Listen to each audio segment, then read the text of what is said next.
చంద్రబాబు నాయుడు ఉమ్మడి ఆంధ్రప్రదేశ్కు సీఎంగా ఉన్న సమయంలోనే దేశ రాజకీయాల్లో చక్రం తిప్పారు. యునైటెడ్ ఫ్రంట్ హయాంలోనూ ఆయన చాలా క్రియాశీలక పాత్ర పోషించారు. ఆ సమయంలో తనకు 2 సార్లు ప్రధాని అయ్యే ఛాన్స్ వచ్చిందని బాబు చాలాసార్లు చెప్పారు. 1996లో యునైటెడ్ ఫ్రంట్కు అధికారం దక్కడంలో టీడీపీ కీలక పాత్ర పోషించింది. ఆ క్రమంలో ప్రధాని పదవి చేపట్టాలంటూ పలువురు ప్రముఖ నేతలు బాబును ఆహ్వానించారని, అయితే తాను అందుకు విముఖత చూపానని తెలిపారు. ఆ తరువాత జ్యోతి బసు ఇతర నేతలు మరోమారు బాబుకు ప్రధానమంత్రి పదవిని ఆఫర్ చేశారట. అప్పుడు 10వ తరగతి చదువుతున్న ఆయన తనయుడు లోకేష్ ఆ వయసులోనే ప్రధాని పదవి చేపట్టవద్దంటూ చంద్రబాబుకు ఆపాడట.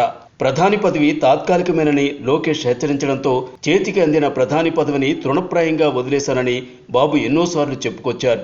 ఈ విషయాన్ని జాతీయ మీడియా సైతం ఎన్నోసార్లు హైలైట్ చేసింది. తాజాగా చెన్నైలో ఇండియా టుడే నిర్వహించిన సదస్సులో పాల్గొన్న చంద్రబాబు ఓ నేషనల్ ఛానల్ వారు అడిగిన అనేక ప్రశ్నలకు సమాధానం ఇచ్చారు. అందులో భాగంగా రానున్న రోజుల్లో కేంద్ర ప్రభుత్వంలో కీలక భూమిక నిర్వహించే అవకాశం ఉందా అని చంద్రబాబును ప్రశ్నించగా, యునైటెడ్ ఫ్రంట్ హయాంలో 2 సార్లు తనకు ప్రధాని అయ్యే అవకాశం వచ్చిందని తెలిపారు. కానీ రాష్ట్ర రాజకీయాలకే తన ప్రాధాన్యత అని ఆ అవకాశాన్ని తిరస్కరించినట్లు తెలిపారు.